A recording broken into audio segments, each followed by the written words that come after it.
ஆத்மாக்கள் பத்தி என்ன சார் நினைக்கிறீங்க? இப்போ ஒருத்தருக்கு ஒரு 80 வருடமோ 70 வருடமோ ஆயுள் காலம் இருக்கு. ஒரு 35-40 வருடத்துல அவர் இறந்து போறாரு அப்படின்னா மீதி இருக்கிற ஆயுள் காலத்தை சொர்க்கத்துக்கோ நரகத்துக்கோ அந்த ஆத்மா போக முடியாது. மீதி இருக்கிற காலத்தை இங்கதான் உலாவி ஆகணும். அதுக்கு பேரு தான் ஆத்மா.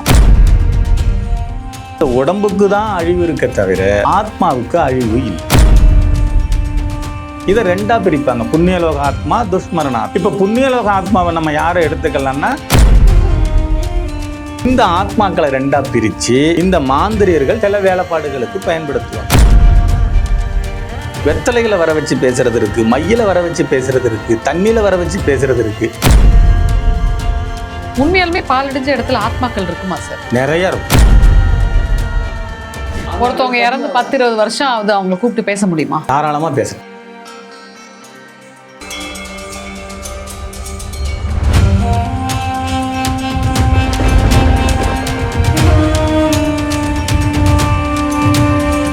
யூ தமிழ் பக்தி நேயர்களுக்கு வணக்கம். இன்னைக்கு நம்ம கூட பிரபல மாந்திரிகர் NN சந்திரகுமார் சார் இருக்காரு. நிறைய ஊடகத்துல இவரோட பதிவுகளை நம்ம பார்த்திருப்போம். ஸோ இன்னைக்கு நம்ம சேனல்ல வித்தியாசமான ஒரு டாபிக் பத்தி பேச போறோம். வணக்கம் சார். வணக்கம்மா. எப்படி இருக்கீங்க? நல்லா இருக்கேன். நீங்க எப்படி இருக்கீங்க? சௌக்கியமா இருக்கேன் சார். உங்களை நம்ம யூ தமிழ் சேனல்ல சந்திச்சதுல மிக்க மகிழ்ச்சி. பொதுவா ஆத்மாக்கள் பத்தி என்ன சார் நினைக்கிறீங்க? ஆத்மாக்கள் நல்ல கேள்வி. ஆத்மா இருக்கிறதுக்கான ஆதாரங்கள் நிறைய இருக்கு. சரியா? ஆத்மா இருக்கிறதுக்கு நிறைய ஆதாரங்கள் இருக்கு.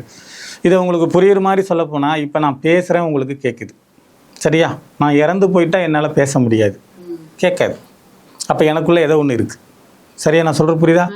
நான் பேசுகிறேன், உங்களுக்கு கேட்குது. நான் இறந்து போயிட்டா என்னால் பேச முடியாது. அப்போ எனக்குள்ளே இருந்தது வெளியே போயிட்டு, இப்போ ஒன்று இருக்குது, இறந்துட்டா வெளியே போயிட்டு. அதுக்கு பேர் தான் ஆத்மா. சரியா? அந்த ஆத்மாவுக்கு உருவம் இல்லை. சரியா? அது ஒரு கற்பனையால் வரையப்பட்ட சில விஷயங்கள் இருக்குது. ஆத்மாங்கிறது ஒரு கண்ணுக்கு தெரியாத ஒரு அமானுஷ சக்தி. அதுதான். இப்போ ஆண்டாண்டு காலமாக என்ன சொல்கிறாங்க அப்படின்னா, உயிர் போயிருச்சு, உயிர் வந்துருச்சு, இப்படி தான் சொல்லுவாங்களே தவிர உயிர் அழிஞ்சிருச்சு, உயிர் இத்தோட காலியாயிருச்சுனாலும் சொல்ல மாட்டாங்க. போயிருச்சு வந்துருச்சுன்னு தான் சொல்லுவாங்க. அப்போ இந்த உடம்புக்கு தான் அழிவு இருக்க தவிர ஆத்மாவுக்கு அழிவு இல்லை. சரியா? இதை நான் எதை வச்சு சொல்ல வரேன் அப்படின்னு கேட்டிங்கன்னா, இந்த புரியுற மாதிரி ஒரு விளக்கம் ஒன்று சொன்னேன். ரெண்டாவது என்னன்னு கேட்டிங்கன்னா, இப்போ நம்ம ஊர்களில் ஹைவேயில் நம்ம அதிகமாக வேகமாக போனோம்னு வச்சுங்களேன், ஒரு 140, 160, 180 போகும்பொழுது அது ஃபோட்டோ எடுக்கும். அப்படி கேமரா செட் பண்ணியிருக்காங்க. நீங்கள் அதிவேகத்தில் போனீங்கன்னா ஃபோட்டோ எடுத்துரும். எப்படி ஃபோட்டோ எடுக்கும் அப்படின்னா, உங்கள் வண்டி நம்பர் யார் ஓட்டுனா அப்படிங்கிறதோட ஃபோட்டோ எடுக்கும். அந்த வண்டி நம்பரை வச்சு நம்ம சில விஷயங்களை பார்க்கும்பொழுது ஃபுல் அட்ரஸ் வந்துடும். அப்போ அங்கேருந்து கிரைமில் இருந்து உங்கள் வீட்டுக்கு ஒரு நோட்டீஸ் ஒன்று வரும். இதுமாதிரி ஹைவேயில் நீங்கள் அதிவேகமாக பயணம் பண்ணினீங்க அப்படின்னு சொல்லி. அந்த நோட்டீஸை வாங்கி பார்த்தீங்கன்னா உங்களுடைய கார் படம், யார் உள்ளே ஓட்டுனா, அந்த வண்டியோட நம்பர் எல்லாம் இருக்கும். இந்த மாதிரி ஒரு வீட்டுக்கு நோட்டீஸ் வருது. அந்த நோட்டீஸை வாங்கி பார்த்துட்டு, இந்த பையன் இந்த மாதிரி வேகமாக போகிறவனே இல்லை, சரி ஓகே இந்த மாதிரி போயிருக்கு. அப்போ அவங்க பார்த்துக்கிட்டு இருக்கும்போது பின்னாடி சீட்டில் ஒரு உருவம் தெரியுது. எப்படி? பின்னாடி சீட்டில் ஒரு உருவம். இது காணொலியில் ஆதாரமாக இருக்குது. தமிழ்நாட்டில் மிகப்பெரிய பிரபலியமாக இருக்கக்கூடிய ஒரு நியூஸ் சேனல் இதை வெளியிட்டிருக்காங்க இந்த தகவலை. சரிங்களா? நம்ம ஆதாரத்தோடு தான் பேசுது. தட்டி பார்த்தீங்கன்னா வரும். அப்போ வாங்கி பின்னாடி பார்க்கும்போது அந்த லேடியோட உருவம் தெரியுது. அந்த லேடி இறந்து 5 வருஷம் ஆகுது. அவங்க சொந்தங்க. அன்றைக்கி அந்த பையன் வேகமாக ஓட்டுனதுக்கு காரணமே ஆத்மா தான். அப்படி ஓட்டுற பையனே இல்லையா. இப்போ படங்கள் பிடிக்கப்படுது, ஃபோட்டோ எடுக்கப்படுது, ஆத்மா வருது. சரிங்களா? இந்த ஆத்மா தான் பில்லி சூனியக்காரங்க இருக்காங்க இல்லையா, இப்போ என்ன மாதிரி அதர்வனம் தெரிஞ்சவங்க, இதை ரெண்டாக பிரிப்பாங்க, புண்ணியலோக ஆத்மா, துஷ்மரண ஆத்மா. இப்போ புண்ணியலோக ஆத்மாவை நம்ம யாரை எடுத்துக்கலாம்னா நிறைய எடுத்துக்கலாம். ஐயா புரட்சி தலைவரை நம்ம அப்படி சொல்லலாம், விஜயகாந்த் ஐயாவை நம்ம சொல்லலாம். இதெல்லாம் எதில் வருதுன்னு கேட்டிங்கன்னா, ஒருத்த இறந்தா ஊரே அழுவணும். அதுதான் புண்ணியலோக ஆத்மா. ஒரு ஊரே அழுவணும், ஒரு நல்ல மனிதர் போயிட்டாரேன்னு சொல்லி. சில பேர் இறந்தா இவன் தொலைஞ்சாண்டா, இனி இந்த தெருவில் நம்ம ஃப்ரீயாக இருக்கலாம், இல்லை இந்த ஊரில் நம்ம ஃப்ரீயாக இருக்கலாம் அப்படின்னு சொல்கிறாங்க இல்லையா, அது துஷ்மரண ஆத்மா. விபத்து நடந்து இறந்து போகிறது, தூக்கு போட்டு இறந்து போகிறது, பாய்சன் சாப்பிட்டு இறந்து போகிறது, விபத்துகளில் இறந்து போகிறதெல்லாம் துஷ்மரணத்தில் வரும். நல்லா வாழ்ந்து நிறைய பேருக்கு அன்னதானம் பண்ணி, நிறைய பேருக்கு உதவிகள் பண்ணி, நல்ல பேர் எடுத்து அவர் இறந்தா யாருன்னே தெரியாதவங்கெல்லாம் அனுதாபப்படுறாங்களா, ஐயோ நல்ல மனுஷன் இறந்துட்டாருன்னு, அது புண்ணியலோக ஆத்மாக்குள்ளே வரும். இந்த ஆத்மாக்களை ரெண்டாக பிரித்து இந்த மாந்திரியர்கள் சில வேலைப்பாடுகளுக்கு பயன்படுத்துவாங்க. இப்போ ஆட்டோ ரேட்டிங் முறை இருக்குது, ஆத்மா கிட்ட பேசுறது. ரெண்டாவது வர வச்சு பேசுறது அது இருக்குது, வெத்தலைகளை வர வச்சு பேசுறது இருக்குது, மையில் வர வச்சு பேசுறது இருக்குது, தண்ணியில் வர வச்சு பேசுறது இருக்குது. இப்படி பல முறைகள் இருக்குது. ஓஜோ போர்டுன்னு சொல்லி ஒன்று இருக்குது ஆத்மா கிட்ட பேசுகிறதுக்கு. ஆத்மாங்கிறது இந்த உலகத்தில் இருக்குது, மறுபிறவி எடுக்கிறது உண்டு, மறுஜென்மங்கள் எடுக்கிறது உண்டு. இப்போ ஒருத்தருக்கு ஒரு 80 வருடமோ 70 வருடமோ ஆயுள் காலம் இருக்குது, ஒரு 35-40 வருடத்தில் அவர் இறந்து போகிறார் அப்படின்னா மீதி இருக்கிற ஆயுள் காலத்தை சொர்க்கத்துக்கோ நரகத்துக்கோ அந்த ஆத்மா போக முடியாது. மீதி இருக்கிற காலத்தை இங்கே தான் உலாவி ஆகணும். அதுக்கு பேர் தான் ஆத்மா. மனிதனா நீ இவ்வளோ நாள் வாழணும், பேய் பிசாசா இவ்வளோ நாள் வாழணும் அப்படின்னு சொல்லி. சரிங்களா? இப்போ இதில் மாணிக்க வாசகர் ஒரு அற்புதமான விஷயத்த சொல்லியிருக்காரு. என்ன சொல்லியிருக்காருன்னா, பூவாகி புழுவாகி மானாகி மாடனாகி பேயாகி பிசாசாகி. அதில் வருது பார்த்தீங்களா அந்த வாக்கியத்தில், பேயாகி பிசாசாகி என்ன பிறவி நான் எடுப்பேன எம்பெருமானே அப்படின்னு வரும். அவன் அருளாலே அவன்தாள் வழங்கி சிவபெருமானை அதில் மாணிக்க வாசகருக்கு ஒரு அற்புதமான விஷயம் ஒன்று சொல்லியிருக்காங்க. என்ன சொல்லியிருக்காங்கன்னா, தொழுது தொழுது தொண்டர்களான மத்தியில், எப்படி தொழுது தொழுது தொண்டர்களான மத்தியில் அழுது அழுது அன்பர ஆனத்தினால அது திருவாசகம். அந்த திருவாசகம் எழுதினது மாணிக்க வாசகர். அதில் ஒரு வாக்கியத்தை குறிப்பிட்டிருப்பாங்க, தொழுது தொழுது தொண்டர்களான மத்தியில் அழுது அழுது அன்பர ஆனத்தினால அது திருவாசகம். சரியா? அது எதுக்காக அழுது அழுது அன்பர் ஆனார்னா, மாணிக்க வாசகர் என்ன சொல்கிறாருன்னு கேட்டிங்கன்னா, நீ சிவபெருமானுக்கு இந்த உலகத்தில் இருக்கிற எந்த கடவுளுக்கும் பிரம்மாண்டமாக படைகள் போடணுன்னோ, அதீத அதிர்வன வேத மந்திரங்கள் ஜெபிக்கணுன்னோ, வேற மாதிரி பூஜைகள் பண்ணணும்னா அவசியம் இல்லை. வேற என்னையா செய்யணும்? மனமுருகி அழுதின்னா. எப்படி? மனமுருகி அழுதின்னா கடவுளை நீ பார்க்காம. மாணிக்க வாசகருக்கு பார்வதி தாய் பால் ஊட்டினாங்க. மானிட பிறவி எடுத்த மாணிக்க வாசகருக்கு பார்வதி தாய் பால் ஊட்டினாங்க. சரிதானே? அதனால தான் அது திருவாசகம். எவ்வாசகத்துக்கும் உருகார், திருவாசகத்துக்கு உருவார். திருவாசகம் படித்தவங்களுக்கு இதை பற்றின விளக்கங்கள் தெரியும் மாணிக்க வாசகரை பற்றி.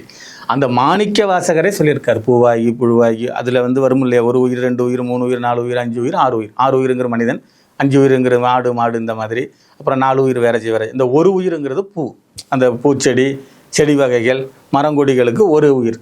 அதில் தான் அவர் சொல்லியிருப்பார், நான் பேயாகி பிசாசாகி என்ன பிறவி எடுத்தேனே எம்பெருமானே அப்படின்னு சொல்லி அதில் சொல்லியிருப்பார். அப்போ பேய் பிசாசுகள் இந்த உலகத்தில் இருக்கிறது உண்மை, ஆன்மா இருக்கிறது உண்மை, ஆத்மா கூட பேச முடியும். அதுக்கு நிறைய ஆதாரங்கள் இருக்குது. விஞ்ஞானத்தால் நிரூபிக்க முடியாத ஒரு விஷயத்துக்கு பேர் தான் மூட நம்பிக்கை. எப்படி? விஞ்ஞானத்தால் நிரூபிக்க முடியாத ஒரு விஷயத்துக்கு தான் மூட நம்பிக்கைன்னு நம்ம சொல்கிறோம். சரிங்களா? இப்போ ஒன்றும் இல்லை, இந்த கை இருக்கு இல்லைங்களா, இந்த கையை நீங்கள் தொடர்ந்து ஒரு 1 மணி நேரம் இப்படி பண்ணுங்களேன். ஒரு 1 மணி நேரம் இப்படி பண்ணிட்டீங்கன்னா அடுத்து 1 மணி நேரம் கழித்து இந்த கையால் நீங்கள் எதுவுமே பண்ண முடியாது, அவ்வளோ வலி இருக்கும். ஆனால் இங்கே இருக்கிற இதயம் ஒரு நாளைக்கு எத்தனை தடவை லப் டப் லப் டப் லப் டப்னு துடிக்குது. என்ன ஒரு மெக்கானிசம் பார்த்தீங்களா ஆண்டவனால். அந்த இதயம் துடிச்சிக்கிட்டே இருக்குதா? நீங்கள் 1 மணி நேரம் உங்கள் கையை இப்படி பண்ணினாலே ஒன்றும் பண்ண முடியாது. ரெண்டாவது இன்னொரு விஷயம் கேட்டிங்கன்னா, இந்த பிரபஞ்சத்தில் மானிடர்களாக நம்ம இருக்கிறோம் இல்லையா, 2 விஷயந்தான் ஆக்கிரமிப்பிக்குது. 2 விஷயத்துக்காக தான் இந்த பிரபஞ்சம் இயங்குதுன்னு நான் சொல்கிறேன். இப்போ உங்களுக்கு புரியுற மாதிரியே நான் சொல்கிறேன், 2 விஷயந்தாங்க இந்த பிரபஞ்சத்தை ஆட்டி படைக்குது அனைத்துக்குமே. ஒன்று பசி, இன்னொன்று காமம். இது இல்லாமல் மனிதன் செயல்பட முடியுமா? இந்த பிரபஞ்சம் இயங்குதா? இப்போ நான் ஒரு மிகப்பெரிய இடத்துல இருக்கேன், ஒரு 1000 கோடி ரூபாய் நான் கொள்ளையடிக்கிறேன்னு வச்சுங்களேன். எனக்கு ஒரு 2000 கோடி ரூபாயில் ஒரு ப்ராஜெக்ட் கொடுக்குறாங்க, ஒரு பாலம் கட்டவோ ஒரு ரோடு போடவோ. நான் 1000 கோடி ரூபாய் செலவு பண்ணிவிட்டு ஒரு 1000 கோடி நான் கொள்ளையடி. இந்த 1000 கோடி நான் எதுக்காக செலவு பண்ணணும்னு நினைக்கிறீங்க? பசி, நல்லா வாய்க்கு ருசியாக சாப்பிடணும். சாப்பிட்டாச்சு, அதுக்கு பிறகு என்ன தேவைப்படும்? தூக்கம், காமம். சரிங்களா? இப்போ வேணாம், ஒரு சம்பாதிக்கிறோம், பணம் அதிகமாக வச்சுக்கிறோம், இல்லை கொள்ளையடிக்கிறோம் அதிகமாக வச்சுக்கிறோம். எதுக்காக செலவழிக்கிறாங்க அப்படின்னு பார்த்தீங்கன்னா, பசி சாப்பாட்டுக்கு முக்கியம், அடுத்தது இந்த தண்ணி வெண்ணி போதை பொருள்களுக்கு முக்கியம், அடுத்தது காமம். நம்ம அதை சேர்க்க வேண்டாம் தண்ணி. ஆனால் 2 விஷயத்துக்காக மட்டும்தான் இந்த பிரபஞ்சம் செயல்படுது. இந்த மனிதனை படைக்க தெரிஞ்ச கடவுளுக்கு ஏன் பசி இல்லாமல் படைச்சிருக்க கூடாதா? நான் சொல்கிற புரியுதா? அந்தரங்க உறுப்புகள் இல்லாமல் படைச்சிருக்க முடியுமா? முடியாதா? பண்ணியிருக்கலாம், ஆனால் படைக்கலையே. அப்படி படைச்சிருந்தா சிக்கல், விவாதம்னு ஒன்று இருக்காது. கடவுளை பற்றி நம்ம பேசுகிறதுக்கான விஷயமோ இந்த மாதிரி விவாதங்களோ இருக்காதுங்கிறதுனால தான் கடவுள் என்ன பண்ணார்னா, மனிதனை படைச்சி பசிங்கிற ஒரு விஷயத்தை வச்சு அந்தரங்க பகுதிகளை படைச்சி காமத்தை வச்சார். ஆணுக்கு பெண் தேவை, பெண்ணுக்கு ஆண் தேவை அப்படின்னு சொல்லி. சரிதானே? இப்போ ஓரின சேர்க்கையெல்லாம் இருக்குது, பெண்களை போகிறாங்க, ஆண்களை போகிறாங்க. நம்ம அந்த சப்ஜெக்டுக்குள்ளே போக தேவையில்லை. ஆனால் என்னை பொறுத்தளவுக்கு இந்த பிரபஞ்சத்தில் மிகப்பெரிய மெக்கானிசம் கடவுளால் மட்டும்தான் செய்ய முடியும். பாக்கி அப்போ இறந்த ஆத்மாக்களோட இத்தனை வெரைட்டியில பேசலாம்னு சொல்றீங்கல்ல. இப்போ ஒரு ஆத்மாக்கு எவ்வளவு நாள் வந்து பவர் இருக்கும், அழிவு எப்போன்னு கேட்குறேன். அழிவு கிடையாது ஆத்மாவுக்கு.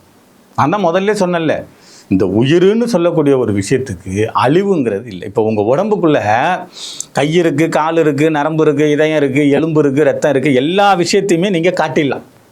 நான் சொல்கிற புரியுதா? எல்லா விஷயத்தையும் நீங்கள் காட்டலாம். ஆனால் உயிருன்னு ஒன்று இருக்குல்ல, அதை காட்ட முடியாது. காட்ட முடியுங்கிறீங்களா? இல்லையே, யாராலையுமே காட்ட முடியாது. அதுக்கு அழிவுங்கிறது இல்லை, மறுபிறவி தான் உண்டு, மறு ஜனனம் உண்டு. சரிங்களா? அதில் வந்து எத்தனையோ பிறவிகள் சொல்கிறாங்க. ஆடு, மாடு, நாய், குதிரை, பூனை, சிங்கம், அது இது, மனிதன், யானை. அடுத்த ஜென்மத்தில் நீ என்னவா பிறப்பா, அடுத்த ஜென்மத்தில் நீ என்னவா பிறப்பா, பூர்வா புண்ணிய கர்மாவினையை பொறுத்து அவன் பிறவியை நிர்ணயிக்கப்படுது. அதுலேயும் பாருங்கள், ஒரு நல்ல விஷயம் என்னென்னு கேட்டிங்கன்னா, நாயாக பிறந்தாலும் பணக்கார வீட்டில் நாயாக பிறந்தால் அதோட வாழ்க்கை வேறு மாதிரி. ஒரு நாய்க்கு மாதம் 1 லட்ச ரூபா செலவு பண்ணுறவங்களாம் இருக்காங்க.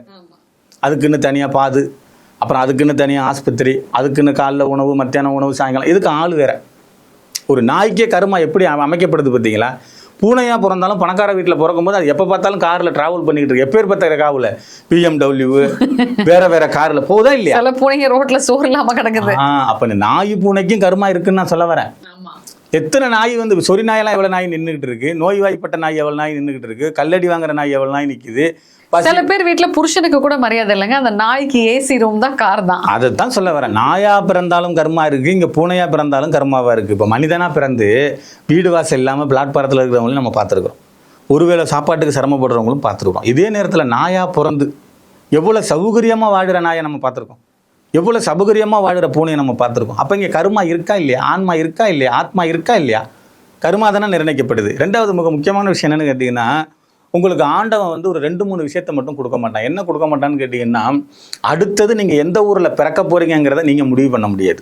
அடுத்தது எந்த அம்மா அப்பாவுக்கு நம்ம மகளாக பிறக்கணுங்கிறத நீங்கள் முடிவு பண்ண முடியாது. சரிதானே? அப்படி ஒரு காலம் உங்களுக்கு வாய்ப்பு இருந்திருந்தா, எனக்கே இருக்குன்னு வச்சுங்க, அப்படி ஒரு முடிவை நீயே எடுத்துக்கலாம்னு ஆண்டவன் கொடுக்குறாரு. நான் யாரை விரும்புவேன்? அம்பானியை விரும்புவேன். நான் எங்கள் அப்பா அம்மாவை தான் விரும்புவேன். நான் மும்பையில் இல்லை சொல்ல வரேங்க, சௌகரியமாக வாழணுங்கிற. ஆனால் அந்த சாய்ஸ் இல்லை பாருங்கள். இந்த ஊரில் தான் நான் பிறக்கணும் அப்படின்னு நம்ம முடிவெடுக்க முடியாது. இந்த அம்மா அப்பா தான் நமக்கு வேணுங்கிறத நம்ம முடிவெடுக்க முடியாது. இங்கே என்னன்னு கேட்டிங்கன்னா, பிறந்த நாள் கொண்டாடுறோம், அது தெரியும். 5/7/1983 பிறந்த நாள் தெரியும். சாகர நாளுக்கு யாருக்காவது தெரியுமா? தெரியுமா? அப்படியாக கொண்டாட முடியுமா? அப்படி ஒரு கால் தெரிஞ்சிருச்சுன்னா, வாங்க வாங்க நல்லா இருக்கீங்களா, நீங்கள் எப்போ ஜனவரி 10? ஆமாம், நான் ஜனவரி 17ங்க. அவன் வாழ்க்கை நல்லா இருக்குமா? பிறக்கிற தேதியை சரியா, பிறந்த நாளை எல்லாரும் கொண்டாடலாம், சாகிற தேதியை கொண்டாட முடியாது. அதையும் இறைவன் என்ன பண்ணிட்டான், தடை பண்ணி வச்சுட்டான். நீ கண்டுபிடிக்க முடியாது. மீதி இருக்கிற காலத்தை நீ சந்தோஷமாக வாழணும்னு தான் உன்னை நான் அனுப்பிச்சிருக்கேன். அதில் கர்மாவை கழிக்க தான் இந்த பிரபஞ்சம் எடுத்திருக்கோம், பிறவி எடுத்திருக்கோம். சரிங்களா? இதில் மனிதனாக வாழுறது ஒரு பக்கமாக இருந்தாலும் ஆன்மாவாக வாழுறது ஒரு பக்கம். இங்கே கேள்வியே என்ன, ஆன்மா இருக்கா இல்லையா? இருக்கு. சரி, ஆன்மா இருக்குன்றதை நீங்கள் எப்படி உறுதி பண்ணுவீங்க? இப்போ ஒருத்தவங்க வந்து உங்ககிட்ட சொல்கிறாங்க, எங்கள் வீட்டில் இது மாதிரி ஏதோ ஒரு நடமாட்டம் தெரியுதுங்க, வீட்டில் ஏதோ ஒரு அன்யூஷுவலாக சில விஷயம் நடக்குதுன்னா நீங்கள் அந்த வீட்டில் போய் எப்படி செக் பண்ணுவீங்க? நல்ல விஷயம். இப்போ ஆன்மா இருக்கா இல்லையா நீங்கள் கேட்ட கேள்வி. இப்போ என்கிட்ட ஒரு அம்மா வந்திருந்தாங்க. அப்போ நான் சொன்னேன், அந்த கோயிலில் போய் விளக்கு போடுங்க, இந்த கோயிலில் போய் பரிகாரம் பண்ணுங்க, இதை நீங்கள் செய்யுங்க, அதை நீங்கள் செய்யுங்க அப்படின்னு. சாமி நீங்கள் சொல்கிறதெல்லாம் ரைட்டு, ஓகே, அதெல்லாம் ஒன்றும் பிரச்சனை இல்லை, அதெல்லாம் ஒரு நல்ல விஷயம் தான். ஆனால் நான் பெரும்பாலும் பண்ணக்கூடிய விஷயம் என்னென்னு கேட்டிங்கன்னா, காலையில் எழுந்திரிச்சதும் என்னுடைய வீட்டுக்கார் படத்துக்கு முன்னாடி நின்று ஊதுபத்தி காமிச்சிட்டு தீபம் ஏற்றுவேன். நான் என்ன கோரிக்கை வைக்கிறேனோ அதை அவர் நிறைவேற்றி கொடுப்பாரு. என்கிட்ட பேசுகிறாரு, அவரை நான் பார்க்குறேன், நடமாடுறாரு அப்படின்னு நம்ம சொல்லுது. இதை நம்ம வந்து எப்படி இல்லைன்னு எத்தனை பேர் இருக்காங்க. இது அவங்களோட நம்பிக்கையா கூட இருக்கலாம் இல்லையா, மூட நம்பிக்கைன்ற மாதிரி சொல்ல கஷ்டம். அதாவது இந்த காலேஜுக்கு காலையில் நான் வந்து உங்கள் மகளை கூட்டுக்கிட்டு போகிறேன், எனக்கு அங்கே சீட்டு கிடைக்கணும்னு சொல்லிட்டுங்க போகிறாங்களா? இந்த பொண்ணு இத்தனைக்கு மார்க்கு கம்மியாக, இந்த பொண்ணுக்கு சீட்டு கிடைக்கணும்னு விதி இருக்கலாம் இல்லையா? அதைத்தான் சொல்ல வரேன். இப்போ கரெக்டாக வந்துட்டீங்கல்ல. இப்போ விதின்னு ஒன்று இங்கே ஆட்சி செய்யுதா இல்லையா? அவர் இறந்து போகணும், ஆன்மாவாக இருக்கணும், அதுக்கிட்ட வணங்கணும், அவர் தெய்வ சக்தி கிடைக்கணும் அப்படின்னு சொல்லி எத்தனையோ விஷயங்களை ஆன்மாவை நம்ம பார்த்துருக்கோம். சரியா? 1 கோடி ரூபாய்க்கு கார் வாங்குறாங்க. சில பேர் சாமி படத்தை வைக்காமல் தன்னுடைய அப்பா படத்தையும் அம்மா படத்தையும் வைக்கிறாங்க. ஒரு கால் இறந்து போனவங்களும் டிசைன் பண்ணி வச்சுருக்காங்க. அவங்களுக்கு அது மேலே நம்பிக்கை. ஏன் அங்கே போகிறீங்க? என் கம்பெனியோட லீகல் அட்வைசர் ஒருத்தர் இருக்கார், நான் பேர் சொல்ல விரும்பல. அவர் லீகல் அட்வைசர், எல்லா ஆஃபீஸையும் அவர் தான் பொறுப்பில் பார்த்துக்கிட்டாரு. அவர் வந்து ஒரு பேனா கீழே விழுந்தாலும் அம்மானுட்டு தான் எடுப்பார். அவருக்கு இத்தனைக்கு என்னட்ட வேலை பார்க்குறாரு, அவருக்கு இறை நம்பிக்கை இல்லை. தன்னுடைய தாய் தான் கடவுளுங்க. என்ன அப்படின்னு கேட்கும்போது, இந்த அளவுக்கு எனக்கு உருவத்தை கொடுத்து, இவ்வளோ அறிவை கொடுத்து, என்னை படிக்க வச்சு, என்னை கஷ்டப்பட்டு, நான் கண்கண்ட தெய்வங்க அது. இல்லாத தெய்வத்தை நான் பார்த்தோ பேசின தெய்வத்தை விட்டுட்டு பேசாத தெய்வத்துக்கிட்ட போய் நான் ஏன் சாமி கும்பிடணும்? எங்கள் அம்மா என்னை எல்லாம் பார்த்துக்கிறாங்க அப்படிங்கிறாரு. அணிதினமும் அம்மா அம்மா அம்மான்ட்டு தான் இருப்பார். அவங்க அம்மா இறந்துட்டாங்க, அவர் நல்லா தான் இருக்கார். நான் சொல்கிறது புரியுதா உங்களுக்கு? அவர் என்ன சொன்னாருன்னா, எனக்கு உருவம் தந்து என்னை படைச்சது. இப்போ உங்களை படைச்சதானே நீங்கள் கடவுள்னு சொல்கிறீங்க, என்ன படைச்சது எங்கள் அம்மா, அப்போ எனக்கு அம்மா தான் கடவுள். இங்கே இருக்காங்க கடவுளுங்கிறவங்க, அம்மா ரூபத்தில் இருக்கிறாங்க, அப்பா ரூபத்தில் இருக்கிறாங்க, அண்ணன் யாருன்னே தெரியாதவங்களாம் உதவி பண்ணுறாங்களா என்னங்க? நம்ம வழியில் போய்கிட்டு இருக்கோம், திடீர்னு தடுமாறி கீழே விழுந்துடுறோம், யாருன்னு தெரியாது, வந்து தூக்கி விடுறாங்களா என்ன? சரியா என்ன? அவங்க தான் நமக்கு வந்து கடவுள் உதவி. இப்போ இதில் இன்னொரு விஷயம் என்னன்னு கேட்டிங்கன்னா, என் குருநாதர்கிட்ட நான் பயிற்சி எடுக்கும்போது உங்களுக்கு என்ன நீங்கள் யாரும் குருன்னு சொல்லாதீங்க அப்படின்னாரு. என்ன அப்படின்னு கேட்டேன். இந்த வித்தைக்கு மட்டும் குருன்னு சொல்லாதீங்கப்பா. நீ ஒரு எங்கேயாவது உங்கள் வீட்டில் யாருமே இல்லை, சமைச்சு சாப்பிட்ற, அதில் வந்து உப்பு போட மறந்துட்டா, யாராவது வந்து உப்பு போட்டுன்னு சொல்லி கொடுத்தா அவங்க உனக்கு அன்னைக்கு குரு. ஒரு கார் வாங்கினா ஓட்ட தெரியல, யாராவது சொல்லி கொடுத்தாங்கன்னா கார் ஓட்ட சொல்லி கொடுத்தவங்க குரு. சொல்கிறவங்களுக்கு புரியுதா? சைக்கிள் சொல்லிக் கொடுக்குறவங்க குரு, பைக்கு ஓட்ட சொல்லிக் கொடுக்குறவங்க குரு. உனக்கு என்ன வித்தையை யார் சொல்லிக் கொடுக்குறாலும் குரு. அப்போ உன்னுடைய வாழ்க்கையில் பல வித்தைகள் இருக்குது. சைக்கிள் ஓட்ட கற்றுக்கணும், ஸ்கூல் போகிறதுக்கு கற்றுக்கணும், சமைக்க கற்றுக்கணும், வெளியில் போக கற்றுக்கணும், பேச கற்றுக்கணும், படிக்க கற்றுக்கணும். அப்போ குருங்கிறவன் 100 வகையான குருகள் இருக்காங்க. மாந்திரிக தொழிலில் மட்டும் இப்போ குரு கிடையாது. அப்போ அந்த மாதிரி குருமார்களுடைய வழிகாட்டுதலில் ஆன்மான்னா இப்படி, செய்வனா இப்படி, பில்லியன்னா இப்படி, சூனியம்னா இப்படி, இந்தந்த மாதிரி விஷயங்கள் இருக்குன்னு குருமார்கள் சொல்லிக் கொடுத்ததை நம்ம போதிக்கிறோம்.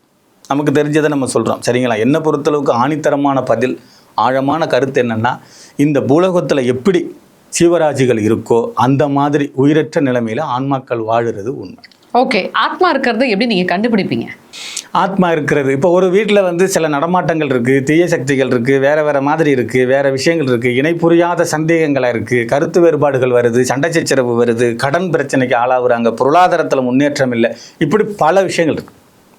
அப்போ அவங்க நம்மகிட்ட வரும்பொழுது இது எதை வச்சு, எதனுடைய அடிப்படையில் இந்த சம்பவமெல்லாம் நடக்குது, எதுவும் துர்சக்திகள் அங்கே இருக்கா, சில ஆத்மாக்கள் ஆக்கிரமிச்சு இருக்கா அப்படின்னு நம்ம ஆய்வுக்கு எடுக்கும் பொழுது அங்கே பிரசன்ன முறையில் வரும். பிரசன்னங்கிறது 22 வகை, மாந்திரிகத்தில் 36 வகையான பிரயோகங்கள் இருக்குது.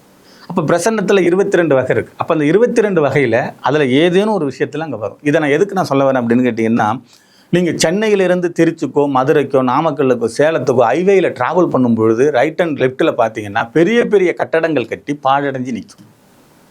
பார்த்துருக்கீங்களா? கோடிக்கணக்கில் எல்லாம் முதலீடு பண்ணி ஹைவே போயிட்டீங்க, நிறைய தெருக்குள்ளேயே சில இடத்துல ஏன் அங்கே வந்து ஆளுங்க குடியிருக்க முடியல, அதை பராமரிக்க முடியல, அங்கே என்ன நடந்திருக்கு அதை நம்ம எடுக்கணும்ல.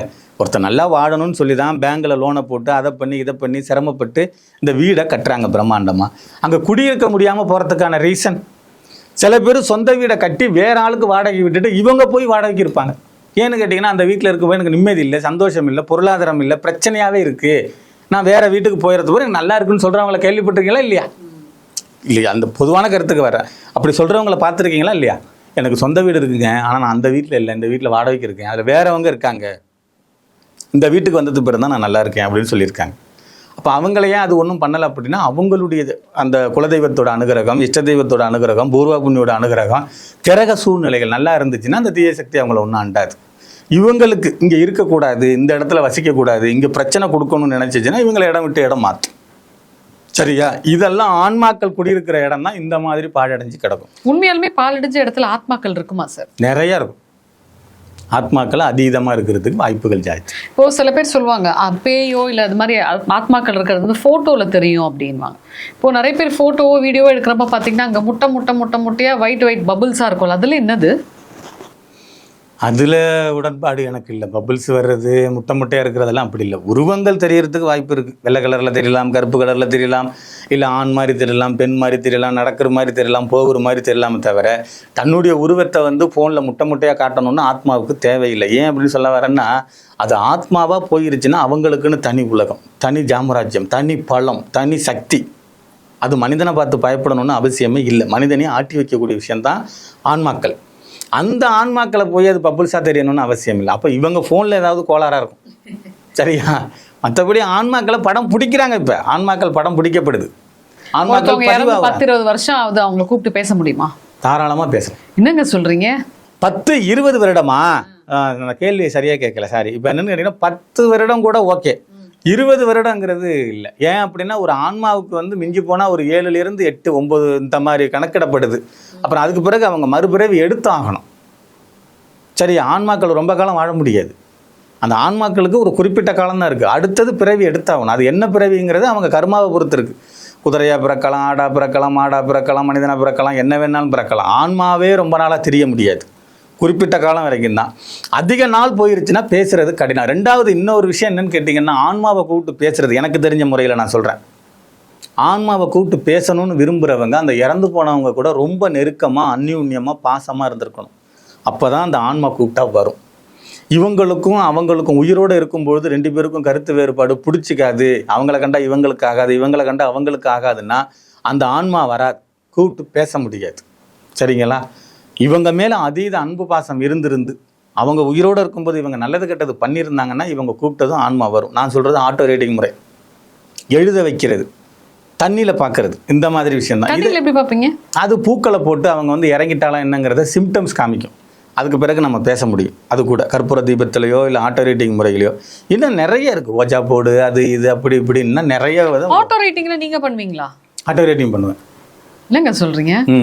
அதுக்கு என்ன விதிமுறைகள்? அதுக்கு ஒன்றும் விதிமுறை கிடையாது. நம்ம வெள்ளிக்கிழமை கால நேரமாக இருக்கணும், சம்மந்தப்பட்டவங்க குளிச்சுட்டு சுத்தபத்தமாக வரணும். அப்போ வெள்ளை கலர் பேப்பரு, ஒரு பேனா ஒன்று, அது பட்டும் படாமலும் வைக்கணும். அவங்க பேரை சொல்லி சில மந்திர உச்சாடனங்கள் பண்ணி புண்ணியலோக ஆத்மாவை வருகன்னு சொல்லும்போது இந்த பேனா ஆட்டோமேட்டிக்காக எழுத ஆரம்பிக்கும். அதெல்லாம் இப்போ காட்ட முடியுமா? இப்போ பண்ண முடியாது. அது சம்மந்தப்பட்டவங்க யாராவது இருந்தால் நம்ம பண்ணலாம். ஸோ ஆத்மா கூட நிறைய விஷயங்கள் பேசலாம்னு சொல்கிறீங்க. ரொம்பவே இன்ட்ரெஸ்டிங்காக போயிட்டு இருக்கு. ஸோ வரப்போகிற பதிவுகளில் நம்ம இன்னும் டீட்டெயில்டாக நிறைய விஷயங்கள் பேசிக்கலாம் சார். நன்றி. நன்றி. வாழ்க வளமுடன்.